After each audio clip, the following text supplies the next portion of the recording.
नमस्कार दोस्तों, आपका स्वागत है द ज्योग्राफी यूट्यूब चैनल में। और मैं हूं प्रदीप शर्मा। और आज हम जो वायुमंडल की संरचना व संगठन का जो टॉपिक चल रहा था उसी में हम आगे चलेंगे। तो हमने वायुमंडल की संरचना का जो वर्गीकरण है उससे हम स्टार्ट करने वाले हैं। और उसमें मैंने बताया कि दो वर्गीकरण दिए गए थे, एक तो था प्राचीन वर्गीकरण और एक था नवीन वर्गीकरण। तो मैंने ये कहा था जो प्राचीन जो वर्गीकरण दिया हुआ था वो तापमान के ऊर्ध्वाधर वितरण के आधार पर दिया गया था, और जो नवीन वर्गीकरण था वो दिया था 1962 में मार्शल निकोलेट ने, और उसका जो आधार था वो रासायनिक संगठन के आधार पर था। तो हम पहले पढ़ेंगे प्राचीन वर्गीकरण। चलो टॉपिक को शुरू करते हैं। देखिए, वायुमंडल की संरचना का वर्गीकरण है। हम सबसे पहले पढ़ रहे हैं प्राचीन वर्गीकरण। प्राचीन वर्गीकरण की बात कर रहे हैं तो प्राचीन वर्गीकरण में देखिए, मैंने आपको आधार बताया था।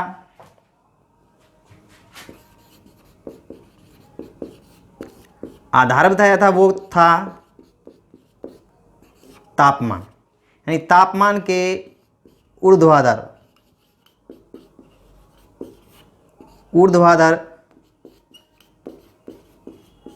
वितरण पर क्या था, आधारित था। तो अब ये देखिए, जैसे डायग्राम है, नीचे तो क्या है, तापमान दिया हुआ है, ए साइड में तो माइनस में, इस साइड में ठीक है प्लस में, और ये है इसकी हाइट, ऊंचाई के हिसाब से। तो सबसे पहले देखें, जो वायुमंडल में जो सबसे निचली परत है उसे क्षोभमंडल कहा जाता है। उसके जो ऊपर है उसको संताप मंडल कहा जाता है। इससे ऊपर है उसको मध्यमंडल कहा जाता है, और इससे ऊपर है उसको आयन मंडल, फिर बहिर्मंडल, यानी ट्रोपोस्फियर, स्ट्रेटोस्फियर, मेसोस्फियर, आयनोस्फियर और एक्सोस्फियर। तो अब एक बात यहाँ पे आपको ध्यान रखनी है, ये तो इसका हो गया क्रम। कई बार इंग्लिश में भी पूछ लेता है, हिंदी में पूछ लेता है, तो आप ध्यान रखना। नीचे से पूछे तो ये तो क्या होगा, नीचे से पूछे तो आरोही, ऊपर से पूछे तो अवरोही, तो ये बात आप ध्यान रखना। अब बात कर रहे थे किसकी, तापमान की, यानी तापमान के ऊर्ध्वाधर वितरण के आधार पर देख रहे हैं। तो जैसे देखिए, जैसे मान लो ये टेम्परेचर है, जैसे जैसे क्षोभमंडल में ऊपर जा रहे हैं, जो आपको ये लाइन दिखाई दे रही है ना, ये तापमान की है, ठीक है, ये तापमान की है। जैसे जैसे हम क्षोभमंडल में ऊपर जाएंगे तो तापमान क्या होता जाएगा, कम होता जाएगा, ठीक है। जैसे ही क्षोभ सीमा यानी ट्रोपोपॉज के पास पहुंचेंगे तो वहां पर जाकर तापमान क्या हो जाता है, स्थिर हो जाता है।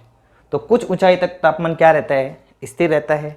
फिर वापस वहां पर संताप मंडल में जाएंगे तो कौन सी लेयर आएगी, ओजोन लेयर आएगी, यानी ओजोन मंडल आएगा।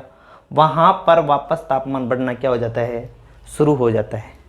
फिर संताप सीमा के पास में फिर तापमान थोड़ा क्या रहेगा, स्थिर रहेगा, और फिर आगे जाएंगे तो क्या होगा, तापमान में क्या होगी, बढ़ोतरी होगी, फिर स्थिर रहेगा।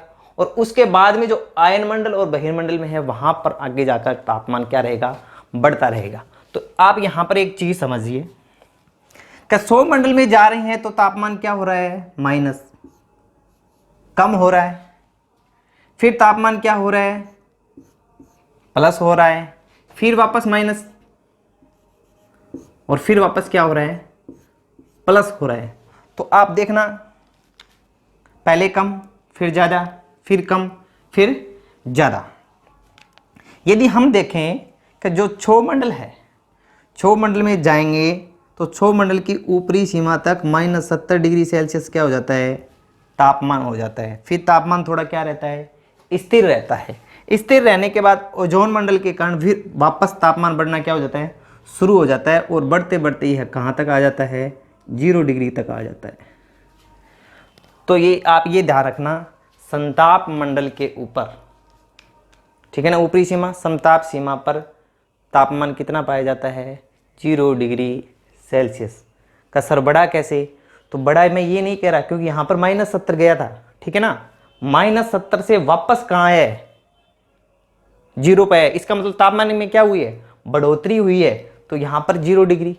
जैसे फिर उसके बाद में जाएंगे, जैसे ही मध्यमंडल में जाएंगे फिर तापमान में क्या होगी, कमी होगी, और कमी होते होते कहाँ तक, 80 डिग्री तक। कहाँ? मध्य मंडल में।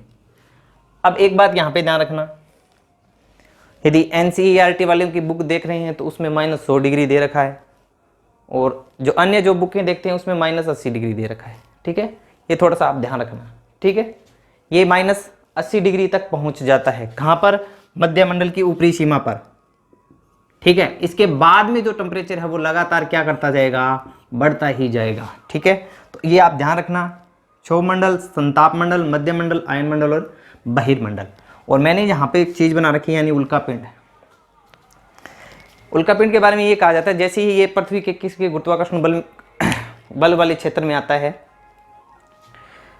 तो जैसे ही ये मध्य मंडल में पहुंचता है, यहाँ पर जलकर क्या हो जाते हैं? नष्ट हो जाते हैं। अधिकांशतः नष्ट हो जाते हैं। मैं ये नहीं कह रहा कि जितने आएंगे नष्ट हो जाएंगे, वैसे एक रूस में पड़ा था। तो ठीक है, तो जो पिंड है ना, अधिकांशतः जो है वो मध्य मंडल में आकर उल्का पिंड है वो क्या हो जाते हैं? नष्ट हो जाते हैं। उसके बाद में मैंने ये अरोरा लिख रखा है, यानी जो यहाँ पे जो लाइटिंग दिखाई दे रही है वो आयन मंडल में है। इसके बारे में आगे थोड़ा सा पढ़ेंगे, जिक्र करेंगे कि अरोरा क्या है। ठीक है, ये तो हो गया हमारा तापमान के ऊर्ध्वाधर वितरण के आधार पर। अब थोड़ा सा इसमें एक चीज है वो समझने वाली, वो आप समझिए। मान लो ये तो हमारा क्या है? क्षोभ मंडल है। ये तो भूमध्य रेखा, और ये क्या है? ध्रुव की बात कर रहा हूं। यानी ध्रुव की तरफ देखें तो क्षोभ मंडल की जो ऊंचाई है, किसकी? क्षोभ मंडल की जो ऊंचाई है वो क्या है? कम है। और भूमध्य रेखा की तरफ देखें तो क्षोभ मंडल की ऊंचाई क्या है? अधिक है। ठीक है, अब मैं बात किसकी कर रहा हूं? क्षोभ मंडल की। अब आप ये सोच रहे हो सर ऐसे, देखो इस तरीके से। ठीक है, बीच में है वो हमारी क्या है? भूमध्य रेखा है, और जो इस साइड है वो एक तरफ तो उत्तरी ध्रुव और एक तरफ दक्षिणी ध्रुव। यानी ध्रुवों की तरफ तो क्या है? इसकी क्षोभ मंडल की जो हाइट है वो क्या है? कम है। और भूमध्य रेखा की तरफ है उसकी हाइट क्या है? ज्यादा है। तो यहां पर ध्यान रखना, इसकी हाइट अधिक होने के कारण है वो है सहवनीय धाराएं। इस सहवनीय धाराओं के कारण, ठीक है, भूमध्य रेखा वाले क्षेत्र में क्षोभ मंडल की ऊंचाई क्या होती है? अधिक होती है, और ध्रुवों पर क्या होती है? कम होती है। तो इस बात का आप ये ध्यान रखना कि भूमध्य रेखा की अपेक्षा ध्रुवों पर क्षोभ मंडल की ऊंचाई है वो क्या होती है? कम होती है। क्या होती है? कम होती है। तो ध्रुवों पर तो क्या होगी? कम होगी। और भूमध्य रेखीय क्षेत्र में देखें तो यहाँ पर क्षोभ मंडल की ऊंचाई क्या होगी? अधिक होगी। अब बात यहाँ पे संताप मंडल वाली समझने की बात है। अब ये पूछिए कि संताप मंडल की ऊंचाई भूमध्य रेखा पर तो क्या होगी? कम होगी। ठीक है ना, और यहां देखें तो क्या होगी? ज्यादा होगी। तो ये भी ध्यान रखना, यानी भूमध्य रेखीय क्षेत्र पर जो संताप मंडल की जो बीच की दूरी है, यानी 16 से 18 किलोमीटर, या ये क्या है 50 किलोमीटर तक। तो ये आप ध्यान रखना, यहां पर तो ये है 32 किलोमीटर,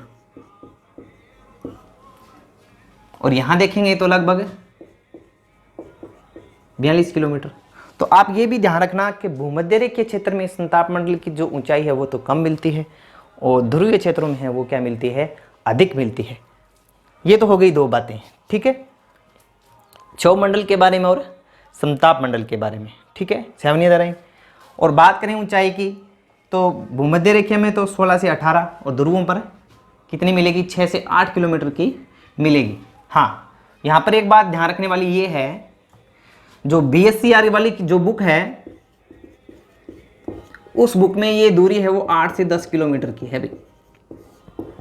हाँ, जो अजमेर बोर्ड की जो बुक है उसमें 8 से 10 किलोमीटर दे रखा है। ठीक है, और इसकी बात कर रहे थे ये 16 से 18 किलोमीटर या 18 किलोमीटर, और उससे ऊपर ये संताप मंडल 50 किलोमीटर तक, और ये 50 किलोमीटर से 80 किलोमीटर के जो मध्य है वो क्या है? मध्य मंडल, और 80 से 640 तक तो क्या है? आयन मंडल। और यहाँ पे भी देख लो NCERT वाली जो बुक है वहाँ पर उसने 400 किलोमीटर दे रखा है। ठीक है, इस मामले में मैं कुछ नहीं कर सकता, दे रखा है इसलिए मैंने बता दिया कि क्या दे रखा है? 400 किलोमीटर दे रखा है, और जो BSER वाली है वो, ठीक है, वो 640 किलोमीटर। और बहिर्मंडल के लिए जो ऊपर का जो भाग है वो बहिर्मंडल है। वैसे इसकी जो दूरी है वो 10,000 किलोमीटर तक है। किसकी? बहिर्मंडल की। तो ये तो हमारी क्या हो गई? परतें हो गई। अब हम इन परतों के बारे में अलग अलग से पढ़ेंगे, ठीक है। पहले क्षोभमंडल के बारे में पढ़ेंगे, फिर समताप मंडल के बारे में, फिर मध्य मंडल के बारे में, फिर आयन मंडल के बारे में, और फिर बहिर्मंडल के बारे में, ठीक है। यदि आप इस चीज़ का स्क्रीनशॉट लेना चाहो तो ले सकते हो।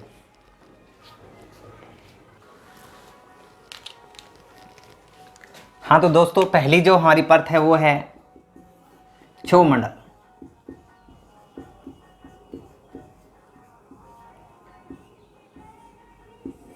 यानी किसकी बात कर रहे हैं? ट्रोपोस्फियर की बात कर रहे हैं, ठीक है, ट्रोपोस्फियर की। अब बात कर रहे हैं किस शब्द से बना है। तो जो ये क्षोभमंडल है वो ट्रोपोस शब्द से बना है।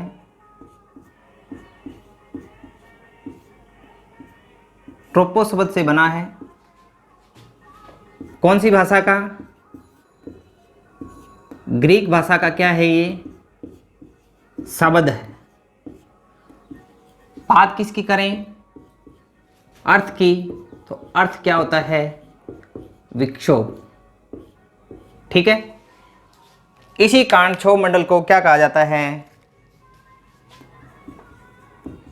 विक्षोभ मंडल, ठीक है। और इसी क्षोभमंडल को,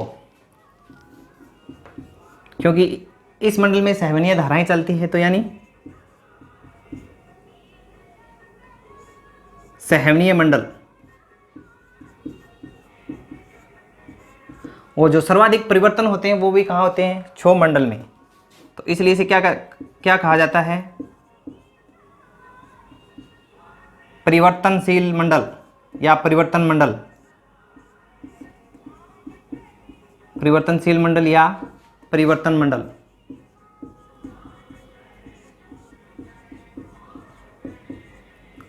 किसकी बात कर रहे थे? क्षोभमंडल की। ग्रीक भाषा के ट्रोपो शब्द से लिया गया है। अर्थ है विक्षोभ, इसीलिए विक्षोभ मंडल, सहवनीय मंडल या परिवर्तनशील या परिवर्तन मंडल किसके नाम है? क्षोभमंडल के नाम है, ठीक है। अब इसकी एक बात और करते हैं, क्षोभमंडल की औसत ऊंचाई। क्षोभमंडल की औसत ऊंचाई की बात करते हैं, तो वो है 12 किलोमीटर। कितनी है? 12 किलोमीटर। मैं दोनों की बात कर रहा हूँ, औसत की बात कर रहा हूँ, यानी ध्रुवों की और भूमध्य रेखीय क्षेत्र की मिलाकर निकालेंगे तो कितना आएगा? 12 किलोमीटर आएगा। वो इसकी क्या होगी? औसत ऊंचाई होगी।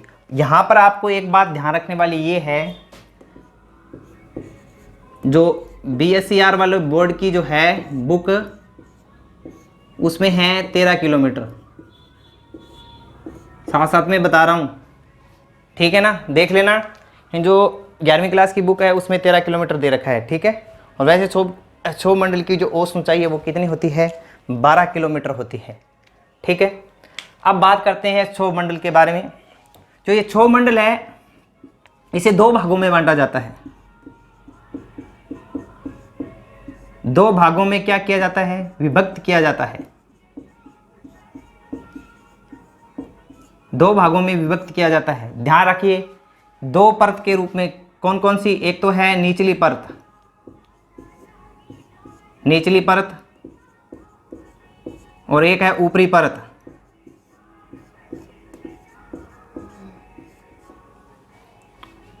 ठीक है, देखिए निचली परत और ऊपरी परत। और इसी निचली परत को क्या कहा जाता है? घर्षण परत कहा जाता है। क्या कहा जाता है? घर्षण परत कहा जाता है। यानी क्षोभमंडल की जो निचली परत है उसे क्या कहा जाता है? घर्षण परत कहा जाता है। क्यों? कई बार आपने ये सुना होगा कि जो भूविक्षेपी जो पवनें हैं वो क्षोभमंडल के ऊपरी भागों में चलती हैं। क्यों? कि वहाँ पर गुरुत्वाकर्षण बल और वायुदाब प्रवणता दोनों क्या हैं, कम है, जिसके कारण क्या नहीं है, और घर्षण बल भी क्या है, कम है, इसलिए वो क्या है, उसके क्या चलती है, समानांतर चलती है। तो ध्यान रखना भूविक्षेपी पवनें हैं, जो आगे जिक्र करेंगे इस बात का, जो भूविक्षेपी जो पवनें हैं वो क्षोभमंडल के कौन से भागों में, ऊपरी भागों में चलती है। ध्यान रखना, जो भूविक्षेपी पवनें हैं वो क्षोभमंडल के ऊपरी भागों में चलती है। निचली परत में क्यों नहीं चलती है, कि क्या वो कौन सी परत होती है, घर्षण परत होती है, क्योंकि यहाँ पर दो धरातल है वो कहीं ऊंचा है कहीं नीचा है, और साथ में पेड़ पौधे वगैरह, और साथ में जो हमने बहुमंजिला इमारतें बना रखी है, इसलिए जो हवा है उसमें क्या होता है, घर्षण होता है। तो निचली जो परत है उसे तो घर्षण परत कहा जाता है। और इसकी हाइट पूछे तो ये 0 से 3 किलोमीटर, कितनी, 0 से 3 किलोमीटर तक क्या है, ये घर्षण परत है। उसके बाद में इसकी क्या है, ऊपरी परत है। तो ध्यान रखना क्षोभमंडल को दो परतों में विभक्त किया गया है, निचली परत और ऊपरी परत। वो जो निचली परत है उसे क्या कहा जाता है, घर्षण परत कहा जाता है। ठीक है, अब इसके बाद में आगे देखिए। हाँ, तो आगे का है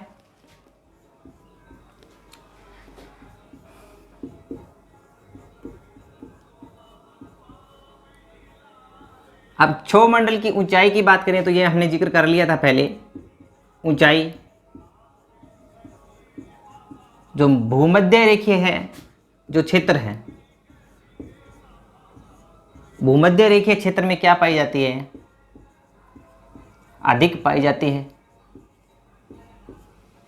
ठीक है, क्या पढ़ा था, इसका कारण पढ़ा था।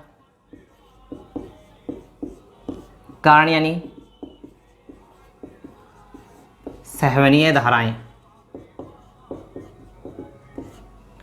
देख लीजिए कैसे, जैसे मानो ये हमारी क्या है, पृथ्वी है, और ये 0 डिग्री क्या है, भूमध्य रेखा। यानी जो यहाँ पर ये 0 से लेकर 5 डिग्री साउथ और 5 डिग्री नॉर्थ, ये बीच है, इसे कहा जाता है निम्न वायुदाब पेटी।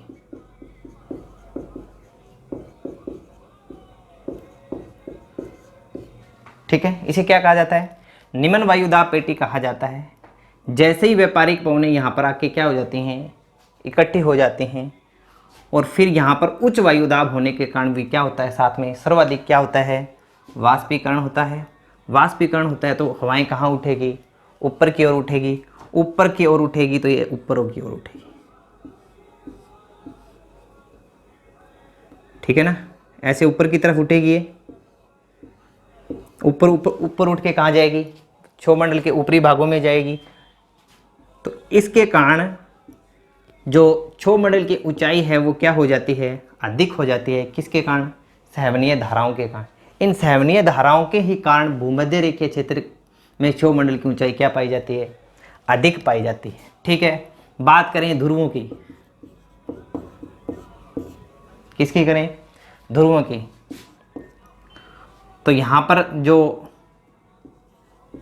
ऊंचाई है वो क्या मिलेगी, कम मिलेगी। तो आप ये ध्यान रखना कि क्षोभमंडल की ऊंचाई भूमध्य रेखीय क्षेत्रों में तो अधिक मिलती है, परंतु ध्रुवीय क्षेत्रों में क्या मिलती है, कम मिलती है। और भूमध्य रेखीय क्षेत्रों में अधिक होने का कारण है वो क्या होती है, सहवनीय धाराएं होती हैं। ठीक है, हाँ, इसके बाद देखिए क्या, क्षोभमंडल, जैसे ये हमारा धरातल है,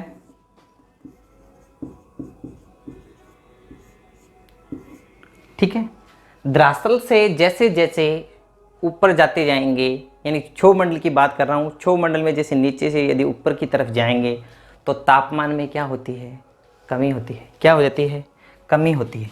जैसे जैसे ऊपर जाएंगे, मैंने आपको मैप में बताया था कि क्षोभमंडल में जैसे जैसे ऊपर जाएंगे तो तापमान में क्या होगी, तापमान में क्या होगी, कमी होगी। क्या होगी, कमी होगी। तो कमी कितनी होगी, तो ये देखिए, यदि हम 165 मीटर की ऊंचाई पर जाते हैं तो 1 डिग्री सेंटीग्रेड या सेल्सियस तापमान क्या हो जाता है, कम हो जाता है। कहाँ पर, क्षोभ मंडल में। यानी 1 किलोमीटर की बात करें तो 6.5 डिग्री सेल्सियस तापमान क्या हो जाता है, कम हो जाता है। और इसी कम होने के कारण, जो तापमान कम हो रहा है, उसी को ही कहा जाता है सामान्य ह्रास दर। क्या कहा जाता है, सामान्य ह्रास दर। जैसे जैसे ऊपर जाएंगे तो तापमान में क्या होती जा रही है, कमी होती जा रही है। इसके कारण जो कमी हो रही है उसकी जो दर है उसे ही क्या कहा जाता है, सामान्य ह्रास दर कहा जाता है। तो यह क्षोभ मंडल की एक प्रमुख क्या है, विशेषता है कि जैसे जैसे इसमें नीचे से ऊपर की तरफ जाएंगे तो तापमान क्या है, घटता है। तो किस की बात कर रहे हैं, क्षोभ मंडल की बात कर रहे हैं। इसी के कारण एक बात और समझो, जैसे ये तो हमारा है भूमध्य रेखा,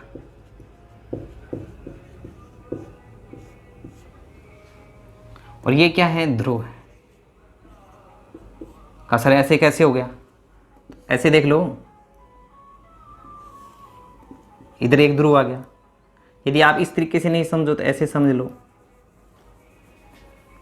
जैसे ये पृथ्वी है और ये क्या है, 0 डिग्री भूमध्य रेखा, और ये क्या है, 90 डिग्री। ठीक है, मैंने ये बताया था कि यहाँ पर जो भूमध्य रेखीय क्षेत्र होता है वहाँ पर तो ऊंचाई है वो क्या होगी, इस क्षेत्र में ऊंचाई है वो क्या होगी, मैंने आपको बताया था कि 16 से लेकर 18 किलोमीटर तक। और जो दोनों ध्रुवीय क्षेत्र है वहाँ पर जो दूरी ऊंचाई बताई थी वो 6 से 8 किलोमीटर तक। नहीं यही बात समझ में क्या, किसकी बात कर रहा हूं। मैंने उससे पहले बताया था कि भूमध्य रेखीय क्षेत्र में तो इसकी हाइट क्षोभ मंडल की क्या पाई जाती है, अधिक पाई जाती है, परंतु ध्रुवीय क्षेत्रों पर क्या पाई जाती है, कम पाई जाती है। मैंने ये कहा था कि भूमध्य रेखा पर तो ऊंचाई अधिक, ध्रुवों पर कम पाई जाती है। इस कारण क्या होता है कि जो ध्रुवीय जो क्षेत्र हैं वहां पर ऊंचाई क्या है इसकी क्षोभ मंडल की, कम होने के कारण, ये 6 से 8 किलोमीटर है। तो जाएंगे तो आप सोच के देखिए, इसकी तो ऊंचाई कम है, और मैंने ये कहा था कि 1 किलोमीटर में जाएंगे तो 6.5 डिग्री सेल्सियस क्या हो जाएगा, कम हो जाएगा। क्या हो जाएगा, कम हो जाएगा। तो आप ये ध्यान रखना, इसकी ऊंचाई कम होने के कारण तापमान में क्या रहता है, यानी तापमान जो अधिकतम है वो कितना रहता है, -45 डिग्री सेल्सियस। ठीक है, और यदि किसकी बात करें, भूमध्य रेखीय क्षेत्र की बात करें तो यहाँ पर जो तापमान है वो -70 डिग्री तक चला जाता है। नहीं ये बात समझे, ध्यान से दोबारा देखिए, मैंने एक डायग्राम बनाया था इस तरीके से। यहाँ पर दूरी लिखी थी 6 से 8 किलोमीटर तक, और ये लिखा था मैंने ध्रुवीय क्षेत्र, और ये मैंने लिखा था भूमध्य रेखीय क्षेत्र। ठीक है, और यहाँ पे लिखा था मैंने 16 से 18 किलोमीटर, यानी इसकी ऊंचाई अधिक है। तो जैसे जैसे ऊंचाई पे जाएंगे तापमान क्या होगा, कम होगा। तो यहाँ पर जो तापमान है वो तो है -45 डिग्री सेल्सियस, और यहाँ पर है वो है -70 डिग्री सेल्सियस। तो क्या सर इसका क्या करना है कि आपको एक बात ध्यान रखनी है, क्या भूमध्य रेखीय क्षेत्र के ऊपरी भागों में तापमान ध्रुवीय क्षेत्र के ऊपरी भागों के तापमान से क्या रहता है, कम रहता है, कम रहता है। ध्यान रखना, यानी आप ये सोचोगे ध्रुवीय क्षेत्र है, ठंडा अधिक है, तो तापमान कम यही होगा। परंतु मैं ये कह रहा हूँ कि ऊंचाई के कारण देखें तो भूमध्य रेखीय क्षेत्र है वो अधिक ऊंचा है, क्षोभ मंडल वाला, और ये क्या है, कम है। तो ध्यान रखना, भूमध्य रेखीय क्षेत्र में क्षोभ मंडल के ऊपरी भागों में तापमान है वो ध्रुवों की अपेक्षा क्या पाया जाता है, कम पाया जाता है। तो ये बात भी आप क्या रखना है, ध्यान रखना है। ये दोनों बातें आपको ध्यान रखनी है, ठीक है। इसके बाद में देखेंगे।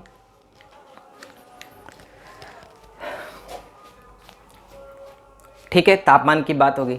अब बात किसकी कर रहे थे कि हमने सबसे पहले बात की थी जो क्षोभमंडल है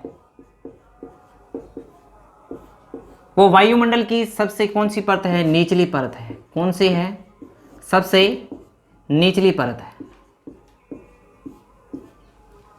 ठीक है, निचली परत है। इस निचली परत यानी अकेली कौन सी क्षोभमंडल वाली जो निचली परत है क्षोभमंडल, वो वायुमंडल के कुल भार का, जितना वायुमंडल का जो है भार है उसके कुल भार का 75% भाग रखती है। मैंने पिछले वीडियो में आपको बताया था, ये ऊंचाई के आधार पर कुल भार बताया था मैंने ये कहा था 99% भाग है वो 32 किलोमीटर की ऊंचाई तक, और जो 75% की बात करें तो 12 किलोमीटर तक, 50 की बात करें तो 6। और मैंने उससे पहले आपको ये भी बताया था कि स्ट्रोलर के अनुसार, यदि स्ट्रोलर के अनुसार पूछ ले तो मैंने आपको ये बताया था कि 97% जो भाग है वो 29 किलोमीटर की ऊंचाई तक क्या है, विस्तृत है। तो ये देख लो, वायुमंडल के कुल भार का 75% है वो अकेले किस में है, क्षोभमंडल में है। तो ध्यान रखना क्षोभमंडल के बारे में। और देखिए, जीवन की दृष्टि से सर्वाधिक महत्वपूर्ण, ठीक है। हाँ, इसके बाद में देखिए, सर्वाधिक जो घनत्व है, सर्वाधिक घनत्व ऐसी मंडल का है, ठीक है। और देख लीजिए, समस्त मौसमी घटनाएं,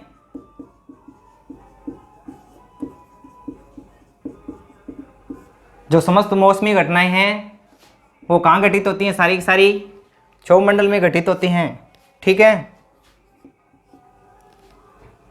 आ गया मौसमी घटनाएं, आ गया। अब बात किसकी कर रहे थे, क्षोभमंडल की जो ऊपरी सीमा है उसे क्या कहा जाता है, क्षोभ सीमा कहा जाता है। यानी जैसे ही ऊपर जाएंगे क्षोभ सीमा की जो अंतिम लास्ट जो परत आती है, जो एक पतली सी परत होती है, उसकी मोटाई होती है 1.5 किलोमीटर। 1.5 किलोमीटर मोटी एक परत होती है, वही क्या कहलाती है, क्षोभ सीमा कहलाती है, ठीक है। अब इस क्षोभ सीमा के बारे में पढ़ेंगे थोड़ा सा। यदि आप इसका स्क्रीनशॉट लेना चाहो तो ले सकते हो। हाँ, तो आगे देखिए, बात किसकी कर रहे थे, क्षोभ सीमा की।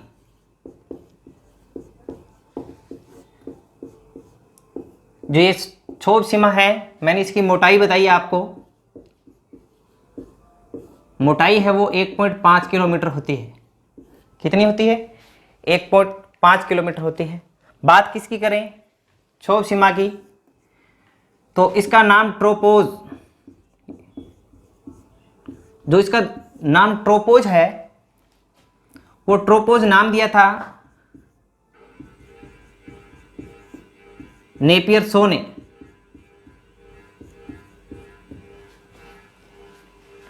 किसने दिया था, नेपियर शो ने दिया था, ठीक है। किसका, क्षोभ सीमा का। बात कर रहे हैं किसकी, मोटाई की बात कर ली। और यही क्षोभमंडल की ऊपरी क्या है, सीमा है। क्षोभमंडल की क्या है, ऊपरी सीमा, और इसे ही कहा जाता है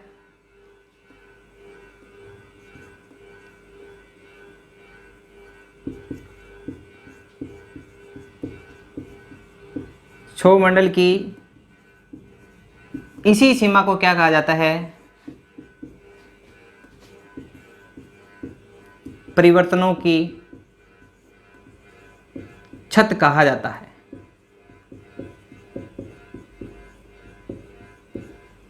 देख लीजिए, परिवर्तनों की छत का मतलब ये है कि मैंने ये कहा था कि जितनी भी जो समस्त मौसमी घटनाएं हैं वो कौन से मंडल में घटित होती हैं, वो घटित होती हैं क्षोभ मंडल में। ठीक है, क्षोभ मंडल की बात कर रहे थे। क्षोभ मंडल की जो ऊपरी सीमा है वो क्या है, वो क्या है, क्षोभ सीमा है। और इसी क्षोभ सीमा को क्या कहते हैं, परिवर्तनों की छत कहते हैं, क्योंकि इसके ऊपर कोई भी क्या नहीं होता, परिवर्तन नहीं होता, इसलिए इसे क्या कहता है, क्या कहा जाता है, परिवर्तनों की छत कहा जाता है। किसे, क्षोभ सीमा को। एक बात देखिए, इसी परत, किसकी बात कर रहा हूं, क्षोभ सीमा की, इसी परत से ऊपर, परत से ऊपर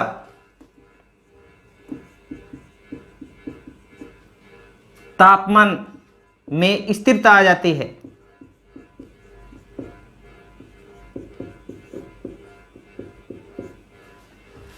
यानी इसी क्षोभ सीमा यानी परत के ऊपर जो तापमान में क्या आ जाती है, स्थिरता आ जाती है। मैंने आपको ये कहा था कि जैसी क्षोभ सीमा पे पहुंचेंगे वहां पर तापमान क्या हो जाता है, स्थिर हो जाता है।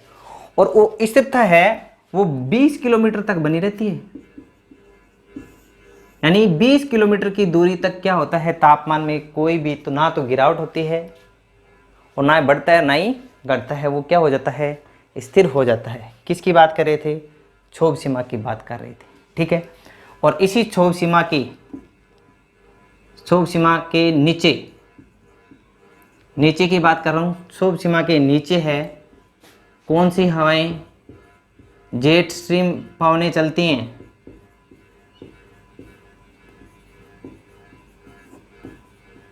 ये भी आप बात ध्यान रखना, यानी क्षोभ सीमा के नीचे है वो कौन सी पवनें चलती हैं, जेट स्ट्रीम पवनें चलती हैं। ठीक है ना। और वैसे पूछे तो क्षोभ मंडल के ऊपरी भागों में जेट स्ट्रीम पवनें चलती हैं। और मैंने ये भी कहा था कि क्षोभ मंडल के ऊपरी भागों में भी कौन सी भूविक्षेपी पवनें चलती हैं। तो ये आज का हमारा क्या हो गया, क्षोभ मंडल। अब इसके बाद हम देखेंगे समताप मंडल। हाँ, तो इसके आगे जो था वो था समताप मंडल। ठीक है, स्ट्रेटोस्फीयर की बात कर रहे हैं। ठीक है, पहले किसकी बात करते हैं, खोज। तो खोज किसने की थी, 1902 में टिजरेंस डी बोर्ड ने इसकी क्या की थी, खोज की थी। ठीक है, मैंने ये कहा था संताप मंडल की ऊंचाई की बात कर रहे हैं, तो कहाँ से लेकर है, क्षोभ सीमा से, क्षोभ सीमा से कहाँ तक है, 50 किलोमीटर तक। ठीक है, तो मैंने ये भी बताया था कि जो समताप मंडल की ऊंचाई है, ये ऊंचाई भूमध्य रेखीय क्षेत्र में तो क्या है, भूमध्य रेखीय क्षेत्रों में तो क्या है, कम है। और किसकी बात करें,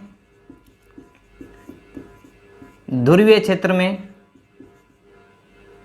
में क्या है, अधिक है। मैंने इसका शुरुआत में आपको कारण भी बताया था, क्योंकि जैसे देखो संताप मंडल की ऊंचाई 50 किलोमीटर, भूमध्य रेखीय क्षेत्रों में क्षोभ मंडल की ऊंचाई कितनी पाई जाती है, 16 से 18 किलोमीटर। तो इसको क्या करेंगे,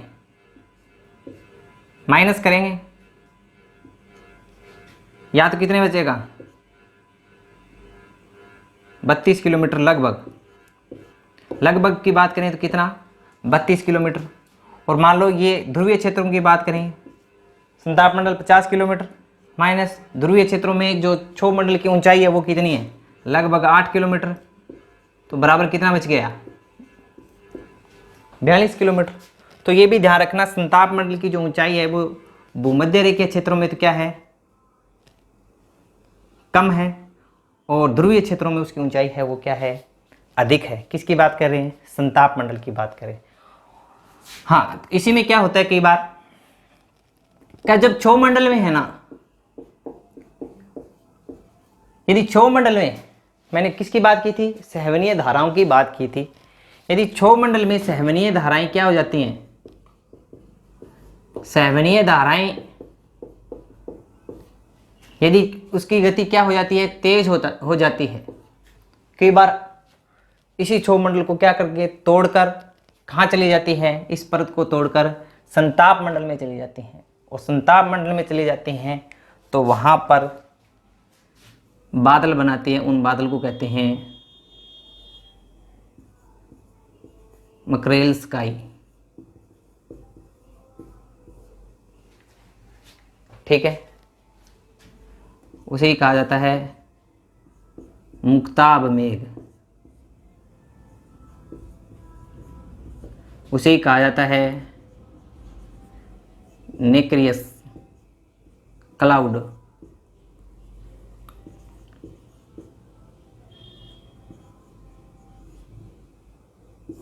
क्या कहा जाता है, nacreous cloud.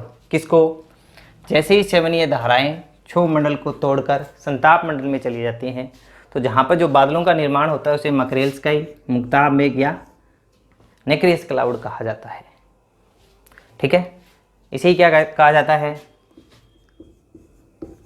Mother Perl cloud.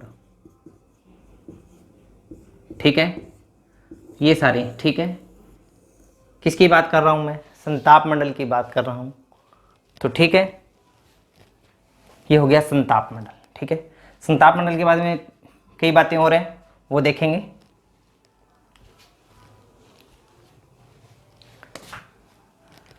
हाँ, तो आगे देखिए, समताप मंडल, मैंने ये कहा था कि जो सहवनीय धाराएं हैं वो क्या हो जाती हैं, यदि अधिक क्या हो जाती हैं, तीव्र हो जाते हैं, तो क्या होता है कि वो क्षोभ मंडल की परत को तोड़कर कहाँ चले जाते हैं, समताप मंडल में चले जाते हैं। तो इसका मतलब वो क्षोभ मंडल का जो भाग है वो अधिक क्या हो गया, ऊंचा हो गया। तो कई बार क्या होता है कि इन सहवनीय जो धाराएं हैं वो अधिक तीव्र होने के कारण कभी कभी है ये जो मंडल है वो क्या हो जाता है, विलुप्त हो जाता है। और विलुप्त होने के कारण समताप मंडल को ही क्या कहा जाता है, विलुप्त मंडल कहा जाता है। तो ये भी आप ध्यान रखना, एक तो सहवनीय धाराएं जब तोड़कर संताप मंडल में चली जाती हैं तो क्या बनाती हैं, बादल बनाती हैं, उनके मैंने आपको नाम बता दिए। अब कभी कभी क्या होता है कि जैसे ही ये क्या है ऊपर जाती हैं तो ये जो संताप मंडल है वो क्या हो जाता है, विलुप्त हो जाता है। इसी कारण इसे क्या कहा जाता है, विलुप्त मंडल कहा जाता है। एक बात और देखिए, यदि जैसे ऊपर जाएंगे तो समताप मंडल की निचली परत में, संताप मंडल की निचली परत की बात कर रहा हूं, तो निचली परत में कौन सी लेयर, ओजोन मंडल। यानी संताप मंडल की निचली परत, जो निचला भाग है वहीं पर क्या मिलती है, ओजोन परत मिलती है। तो ये बात ध्यान रखना, मैंने पहले भी बताया था, पूछ ले कि ओजोन लेयर संताप मंडल के ऊपरी भाग में या निचले भाग में, संताप मंडल के निचले भाग में। और यदि ओजोन परत का सर्वाधिक सांद्रण पूछ ले, सर्वाधिक सांद्रण की बात करें तो बता देना 20 से 25 किलोमीटर। पीछे बता दिया था मैंने, ये तो किस में बताया गया था, जो अजमेर बोर्ड वाली बुक है उसमें। और अन्यथा ये कितना है, 12 से 35 किलोमीटर, 12 से 35 किलोमीटर। कौन से में, NCERT वाले में। ठीक है, ये हो गया ओजोन मंडल। और इसी ओजोन मंडल के कारण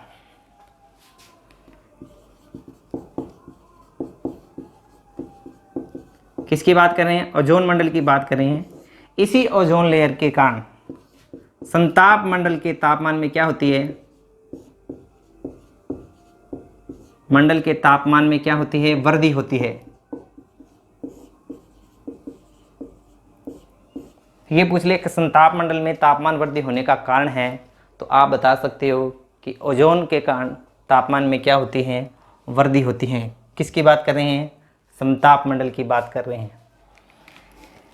अब देखो, मैंने आपको ये बताया था कि क्षोभ मंडल में जैसे जैसे नीचे से ऊपर की तरफ जाएंगे तो 165 मीटर पर 1 डिग्री सेल्सियस तापमान क्या हो जाता है? कम हो जाता है। 1 किलोमीटर की बात करें तो 6.5 बार, ठीक है, 5 डिग्री सेल्सियस क्या हो जाता है?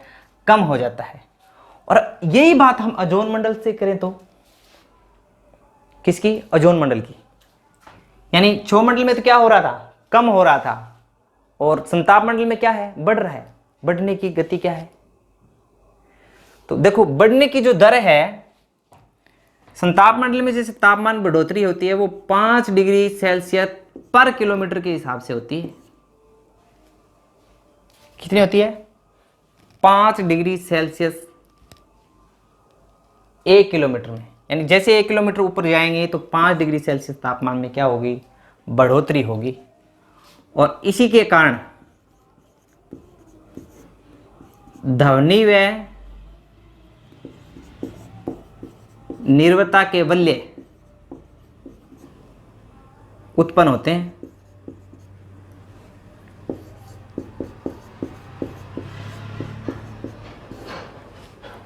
ठीक है ना? आप पूछ ले कि कौन से मंडल में ध्वनि व निर्वाता के वलय उत्पन्न होते हैं, तो वो कौन सा है? समताप मंडल है। और इसी ध्वनि व निर्वाता वलय के कारण इसमें क्या होता है?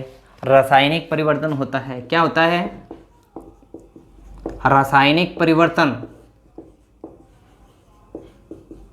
और इसी रासायनिक परिवर्तन के कारण इस मंडल को क्या कहा जाता है? केमोस्फीयर कहा जाता है। क्या कहा जाता है दोस्तों? केमोस्फीयर।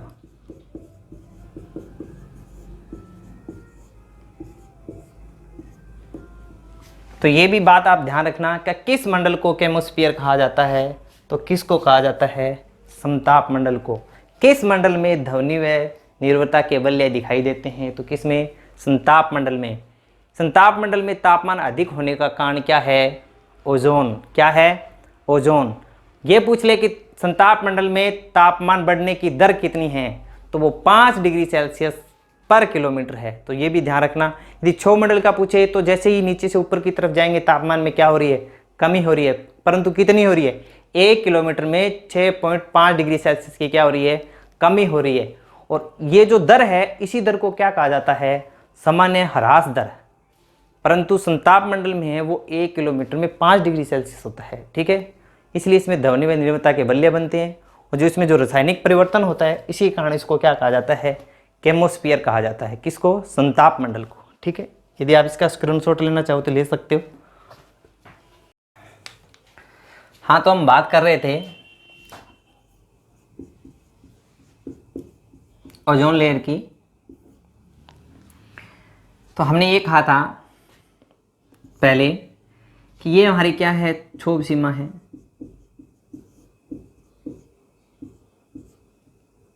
मैंने ये कहा था कि जैसे ऊपर आएंगे यहाँ पर तो तापमान में क्या हो रही है? कमी हो रही है। और ये क्षोभ सीमा के आने के बाद यहाँ पर जो तापमान है उसमें क्या आ जाती है? स्थिरता आ जाती है। क्या आ जाती है? स्थिरता आ जाती है। और ये कहाँ तक होता है? 20 किलोमीटर की ऊंचाई तक। ठीक है, 20 किलोमीटर की ऊंचाई तक की बात कर रहा हूँ। 20 किलोमीटर के बाद में निरंतर है वो तापमान में क्या होती है? बढ़ोतरी होती है। क्या होती है? वृद्धि। तापमान क्या होता है? प्लस में होता है। जो ये तापमान है किसकी? इस तापमान में जो वृद्धि होती है उसका कारण क्या बताया था? Ozone gas. यानी सूर्य से आने वाली जो क्या है? पराबैंगनी किरणें हैं। पैरा बैंगनी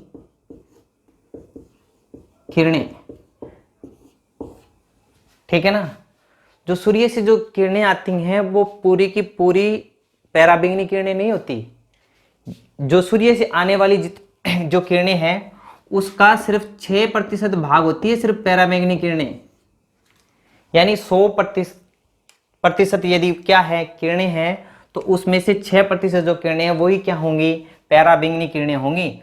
और इन्हीं 6% को जो ओजोन गैस है वो क्या कर लेती है, इसका अवशोषण कर लेती है। क्या कर लेती है, अवशोषण कर लेती है। अवशोषण होने के बाद यानी इसका अवशोषण करने के बाद सिर्फ ये 2% जो पैराबैंगनी किरणें हैं, पैराबैंगनी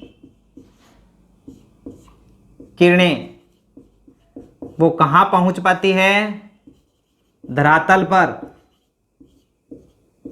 धरातल पर पहुंचती है। कितना, सिर्फ 2% जो पैराबैंगनी किरणें हैं वो कहां पहुंचेंगी, धरातल पर पहुंचेंगी। और जो सूर्य से आने वाली जो 6% जो क्या है पैराबैंगनी किरणें उनका क्या कर लेती है, अवशोषण कर लेती है। उसमें से 2% पैराबैंगनी किरणें हैं वो हमारे धरातल पर पहुंच जाती है।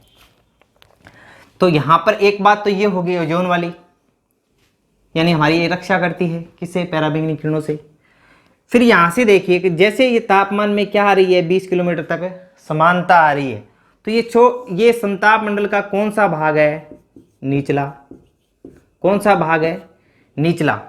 यानी समताप मंडल के निचले भाग में तापमान क्या रहता है, स्थिर रहता है। स्थिर रहने के कारण यानी ये तापमान क्या रहता है, समान रहता है। इसी कारण इस मंडल को क्या कहा जाता है, समताप मंडल कहा जाता है। क्या कहा जाता है, समताप मंडल कहा जाता है। और इसी समताप मंडल में क्या उड़ाए जाते हैं, वायुयान उड़ान भरते हैं। क्या भरते हैं, उड़ान भरते हैं। जो उड़ान भरने का कारण ये है कि यहाँ पर तापमान भी समान रहता है और साथ में क्या नहीं होती, मौसमी घटनाएं नहीं होती, मौसमी घटनाएं नहीं होती। इससे पहले मैंने आपको बताया था क्षोभ सीमा के बारे में।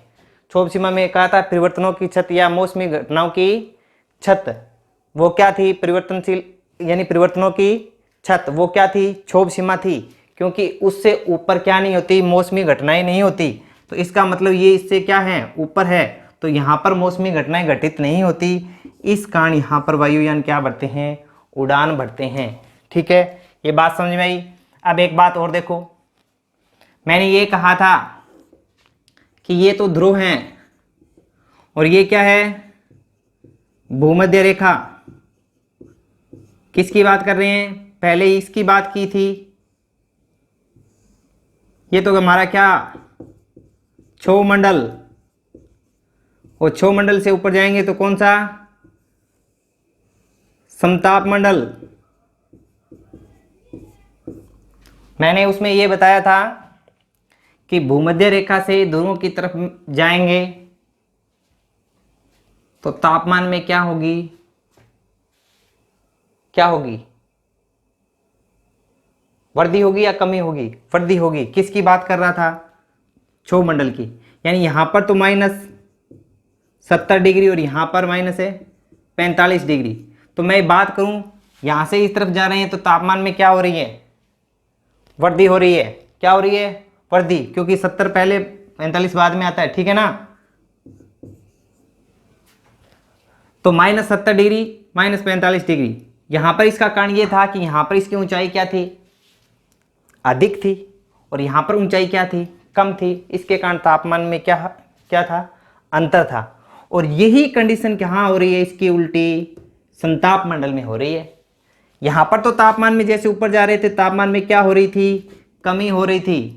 थोड़ा सा ध्यान से देखना। और यहां पर अब ऊपर जाएंगे तो तापमान में क्या हो रही है, वृद्धि हो रही है।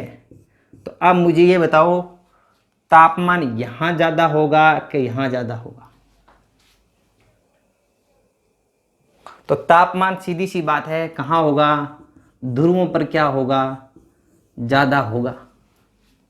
इसका कारण ये है कि संताप मंडल में जैसे ही भूमध्य रेखा से ध्रुवों की तरफ जाते हैं तो प्रत्येक स्तर पर तापमान में क्या होती है, बढ़ोतरी होती है। उसका जो कारण है वो ये है कि संताप मंडल की ऊंचाई है वो भूमध्य रेखीय क्षेत्रों पर कम और ध्रुवीय क्षेत्रों पर क्या पाई जाती है, अधिक पाई जाती है। इस कारण भूमध्य रेखा से ध्रुवों की तरफ जाने पर संताप मंडल के प्रत्येक स्तर पर क्या होती है, वृद्धि होती है। किसकी? तापमान की। अब बात करें कि संताप मंडल की जो ऊपरी सीमा है उसे संताप सीमा कहा जाता है। क्या कहा जाता है? संताप सीमा कहा जाता है। ये भी वो क्या है, क्षोभ मंडल, क्षोभ सीमा की तरह एक क्या है, पतली क्या है, परत है। क्या? संताप सीमा। और ये जो आज का जो हमारा जो टॉपिक था वो था वायुमंडल की संरचना का वर्गीकरण, और उसमें बात कर रहे थे प्राचीन वर्गीकरण की। और प्राचीन वर्गीकरण में हमने दो चीज़ पढ़ी हैं, एक तो क्षोभ मंडल पढ़ा है और एक समताप मंडल पढ़ा है। तो आज के लिए दोस्तों इतना ही। यदि आपको वीडियो अच्छी लगे तो एक लाइक ज़रूर कर देना, कि आपका एक छोटा सा सहयोग ही मुझे और अच्छा करने के लिए प्रेरित करेगा। और दोस्तों आज के लिए इतना ही। जय हिंद, जय भारत।